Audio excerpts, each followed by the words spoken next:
할렐루야, 성도 여러분 모두 반갑습니다. 6월 20일 토요일 아침 말씀 묵상입니다.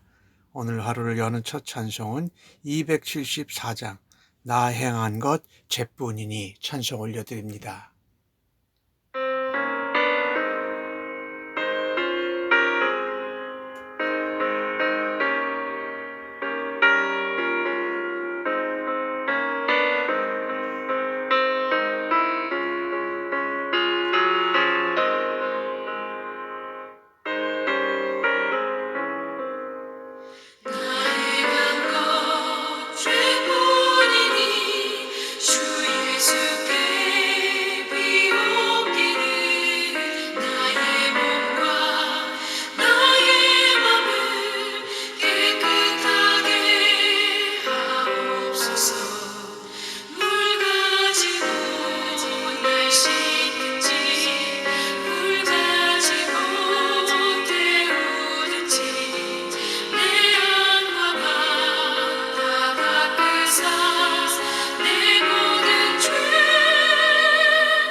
정결한 마음 그 속에서 신령한 빛이 우니 이러한 마음 나 얻으면 눈까지도 밝으리라. 물 가지고 날 씻든지 물 가지고 태우든지 내 안과 바다 닦으사 내 모든 죄 열어소서. 못되는 실 다 고치고 악한 생각 다 버리고 주 앞에서 정결하고 사랑치는 못하리라. 물 가지고 날 씻든지 물 가지고 태우든지 내 안과 바다 닦으사 내 모든 죄 열어소서. 오늘 주시는 하나님의 말씀은 요나서 1장 1절로 10절의 말씀입니다. 함께 성경을 읽으십시다. 여호와의 말씀이 아미떼의 아들 요나에게 임하니라. 이르시되 너는 일어나 저 큰 성 느니에로 가서 그것을 향하여 외치라. 그 악독이 내 앞에 상달하였음이니라 하시니라. 그러나 요나가 여호와의 얼굴을 피하려고 일어나 다시스로 도망하려 하여 욥바로 내려갔더니 마침 다시스로 가는 배를 만난지라. 여호와의 얼굴을 피하여 그들과 함께 다시스로 가려고 뱃삭을 주고 배에 올랐더라. 여호와께서 큰 바람을 바다 위에 내리심에 바다 한가운데에서 큰 폭풍이 일어나 배가 거의 깨지게 된지라. 사공들이 두려워하여 각각 자기의 신을 부르고 또 배를 가볍게 하려고 그 물건 가운데 물건들을 바다에 던지니라. 그러나 요나는 배 밑층에 내려가서 누워 깊이 잠이 든지라. 선장이 그에게 가서 이르되 자는 자여 어찌 함이냐, 일어나서 내 하나님께 구하라. 혹시 하나님이 우리를 생각하사 망하지 아니하게 하시리라 하니라. 그들이 서로 이르되 우리가 제비를 뽑아 이 재앙이 누구로 말미암아 우리에게 임하였나 알아보자 하고 곧 제비를 뽑으니 제비가 요나에게 뽑힌지라. 무리가 그에게 이르되 청하건대 이 재앙이 누구 때문에 우리에게 임하였는가 말하라.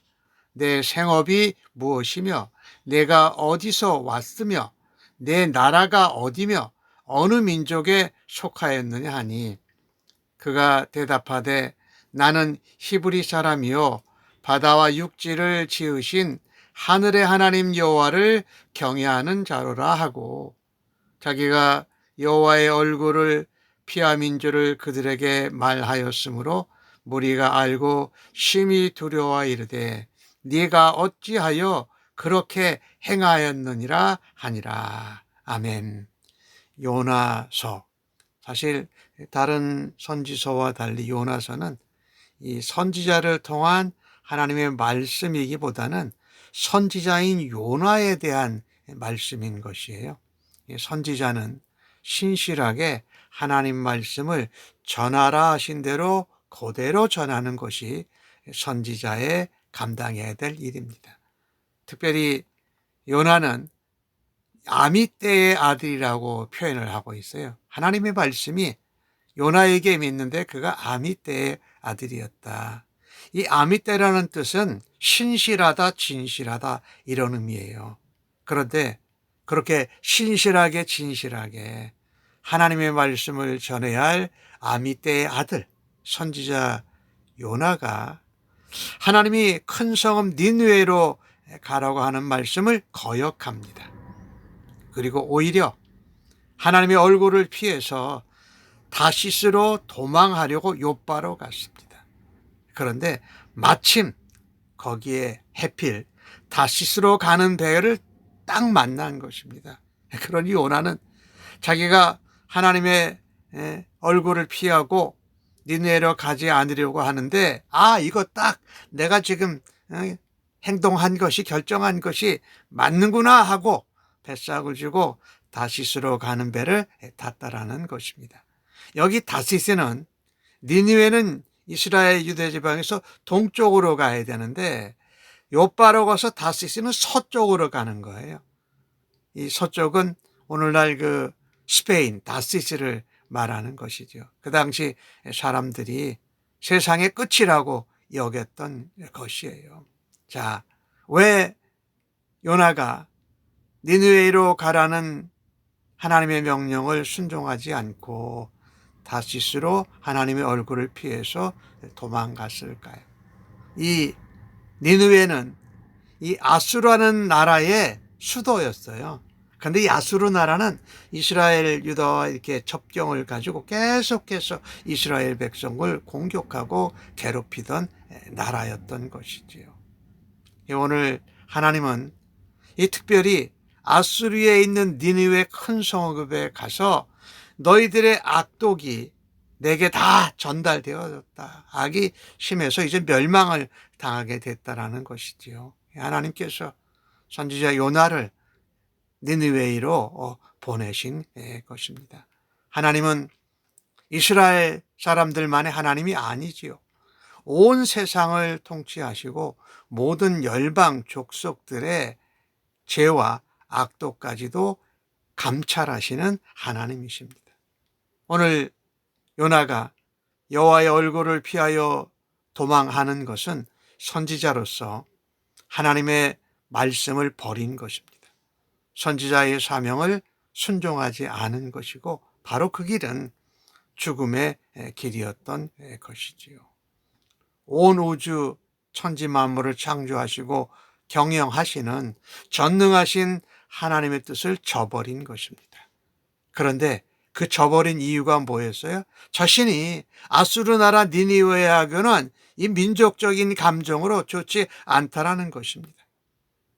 자신의 편리함, 또 자신이 감당하고 싶지 않다라는 어떤 자신의 선택을 따라서 하나님 말씀을 순종하지 않고 불순종하는 길로 가는 것은 참으로 어리석은 것입니다. 왜 요나가 선지자인데 그렇게 불순종했을까요? 가서 원수 대적인 이 아수르의 니느웨 사람들이 자기가 가서 말씀을 전해서 회개하고 구원받기를 원치 않았기 때문입니다. 요나가 살았던 그 당시에는 이스라엘 사람들은 정말 아수르 니느웨 사람들로부터 정말 오랫동안 뿌리 깊은 이런 공격을 당하는 이 원수 관계이고 민족적으로 대하고 싶지 않은 것이었습니다. 그런데 그런 나라에 가서 우리나라의 대적이고 원수인데 그 수도인 니느웨에 가서 하나님이 너희들의 악한 것이 들었으니까 너희가 회개하라는 이 말을 전했을 때에 변화될 것을 원치 않았던 것이지요. 그래서 요나는 선지자이면서도 하나님의 명령에 불순종했습니다. 오늘날 우리 교회는 주님이 내가 세상 끝날까지 너희와 함께 있으리라 하니까 너희는 가서 모든 민족을 제자 삼고 아버지와 아들과 성령의 이름으로 침례를 주고 내가 너희에게 분부한 모든 것을 가르쳐 지키게 하라는 마태복음 28장에 나오는 이 지상명령을 너무 중요하게 여기지 않고는 한다라는 것이지요. 이게 주님이 때를 얻든지 못 얻든지 말씀을 전하라고 한, 이 복음을 전하라고 한 그 말씀을 우리는 자주 잊어버려요. 그러기도 하고 우리와의 관계, 나의 편견, 나의 선택에 의해서 하나님의 명령을 따르지고 않고 순종하지 않고는 한다라는 것이지요. 니느웨로 가기를 거절하는 선지자 요나, 그리고 다시스로 가버리는 모습 속에서 우리들 자신의 모습은 어떤가? 때를 얻든지 못 얻든지 하나님 말씀 복음을 전하고 우리가 주님이 오시는 그날까지 복음을 전해야 되는 지상 대사명을 감당하는 성도들과 교회가 되어야 할 것입니다. 전도의 명령, 선교의 명령을 잘 순종하는가? 아니면 요나처럼 나의 편협된 생각과 어떤 민족적인 감정을 가지고 그 전도와 선교의 명령을 무시하고 불순종하지는 않는가 돌아다 보아야 할 것입니다. 어쨌든 요나는 하나님의 얼굴을 피해서 다시스로 가는 배를 타고 바다로 도망쳤습니다. 그러나 마침 다시스로 가는 배를 탔지만 그의 도망침은 성공하지 못했습니다. 하나님께서 바다에 큰 폭풍을 보내십니다. 요나가 다시스로 도망하는 길을 차단하신 것입니다. 요나가 바다 한가운데에서 폭풍을 만난 것은 결코 우연한 것이 아니었습니다. 그로 인해서 다시스로 가는 배에 탄 모든 사람들이 폭풍에 배가 거의 깨지게 될 정도가 되었다라는 겁니다.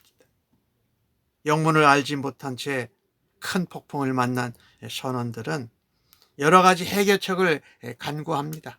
자기들의 신들에게 부르고 배를 가볍게 하라고 바다에 물건을 버렸습니다. 그런데 그렇게 열심히 배를 파손되지 않도록 열심히 하는 가운데 요나는 가장 배 낮은 층에 가서 누워서 깊이 잠이 들었다라는 것입니다. 선원들은 이 상황을 해결할 수 없어서 우리가 제비를 뽑자, 그리고 요나한테까지 가서 여기서 어찌 자고 있느냐? 내가 믿는 하나님께 구하해보라. 하나님이 우리를 불쌍히 생각하셔서 망하지 않게 하시지 않겠느냐. 그들은 요나가 하나님을 믿는 사람이라는 것을 알았다라는 것이죠. 결국 제비를 뽑았습니다. 누구로 말미암아 이런 일이 임했느냐? 제비가 요나에게 뽑혀졌습니다. 바로 이 재앙을 불러온 장본인이 요나라는 것을 알게 되었습니다. 그러나 선원들과 배 안에 있는 사람들은 요나에게 청합니다. 꾸지람하기보다 이 재앙이 누구 때문에 우리에게 임했는지 말해라. 내 생업이 뭐고 어디서 왔고 나라가 어디고 민족이 어디냐라고 할 때에 그때서야 요나는 나는 시브리 사람이다 라고 이야기를 하면서 자기가 저지른 그 일에 대해서 말을 하게 된 것입니다. 요나는 더 이상 숨을 수 없었습니다. 더 이상 도망할 수도 없었습니다. 더 이상 침묵할 수도 없었습니다. 하나님께서 도망가는 요나를 파선지경에 이르게 하셔서 요나의 행동, 요나의 불순종, 요나의 도망가고자 하는 것을 하나님이 간섭하셨다라는 것입니다. 우리가 하나님 안에서 믿음으로 살아갈 때에 성도들에게, 하나님의 백성들에게 우연이라는 것은 없어요. 하나님의 간섭하심이 있다라는 것이지요. 자, 이것을 보면서 내 잘못으로 요나가 하나님 믿는 사람인 줄 알았는데 선원들이 얘기한 것처럼 불신자들에게 부끄러움을 당해서는 안 될 것입니다. 다 죽어가는데 왜 너 여기서 잠만 자느냐. 우리의 삶에서 하나님이 간섭하실 때에 우리가 하나님의 간섭하심에 제대로 반응해야 하는 것입니다. 하나님의 모든 주권은 이 세상의 모든 영에게 미친다라는 것입니다. 말하자면 요나의 불순종으로 인해서 바다에 큰 폭풍이 온 것이지요. 요나는 도망간다고 도망갔고 배에 가장 밑창에 가서 잠을 자면 다 지나갈 거라고 생각했습니다. 그러나 도망가고 잠자는 것으로 되지 않고 그는 결국 하나님의 손 안에 있었다라는 것이지요. 배 밑층에 내려가서 잠자고 있었던 것을 보면 큰 폭풍은 요나로 하여금 육체의 잠에서 영혼의 무감각함에서 깨어나게 하나님이 하신 것입니다. 요나는 9절에 나는 시브리 사람이다. 저게 민족을 말해요. 물론 하나님을 믿는 사람들에게 다른 이방인도 있었으니까요. 바다와 육지를 지으신 하늘의 하나님의 여호와를 경외하는 자로라고 말합니다. 큰 폭풍으로 선원들에서 자기가 의해서 제비가 뽑혀지고 나서 자기의 정체성을 다시 되새깁니다. 그리고 여호와의 얼굴을 피하고 니느웨에 가서 말씀을 전하지 않은 자신의 죄를 자백합니다. 그리고 그 선원들이 그것을 두려워했다. 하나님이 이렇게 하셨다. 어찌 이렇게 해서 우리까지 어려움을 받게 하느냐. 오늘 주신 말씀 요나를 통해서 보면은요, 하나님 말씀을 거역하고 불순종하는 인생에 하나님은 반드시 찾아오셔서 간섭하십니다. 잘못된 길에서 돌이키도록 우리에게 개입하신다라는 것입니다. 오늘 이 본문을 보면서 요나의 불순종을 돌이킨 데는 많은 사람들과 많은 시간과 많은 힘든 일들이 있었다라는 것입니다. 순종이 따르지 않는 경외함, 요나가 한 것이지요. 그것은 겉포장만 그럴듯한 선물과 다를 바가 없다. 그래서 내가 불순종할 때 하나님이 간섭하시고 찾아주시고 개입하시는 것을 감사해야 할 것입니다. 불순종에 대해서 하나님이 응답하시는 방식을 오늘 보았습니다. 그래서 우리에게 하나님이 어떤 사명을 주실 때에 올바른 선택은 순종밖에 없다라는 믿음으로 오늘 하루를 살아드리기를 간절히 바랍니다. 아멘. 기도하겠습니다. 하나님께서 일하시는 방식에 동의할 수 없어서 하나님 말씀에 순종하지 않고 하나님의 얼굴을 피한 요나의 모습이 저희들에게도 있음을 고백합니다. 악하고 연약한 저희들의 모습을 하나님 앞에 순종함으로 정직하게 인정하게 하여 주옵소서. 내가 순종하고 경외해야 할 분이 누구신지를 분명히 깨닫고 살아가게 하여 주옵소서. 오늘도 이방 족속까지 감찰하시는 온 천지 만물의 열방의 하나님을 경외하고 따르고 말씀대로 순종하는 저희들로 사용하여 주시옵소서. 감사합니다. 예수님의 이름으로 기도합니다. 아멘.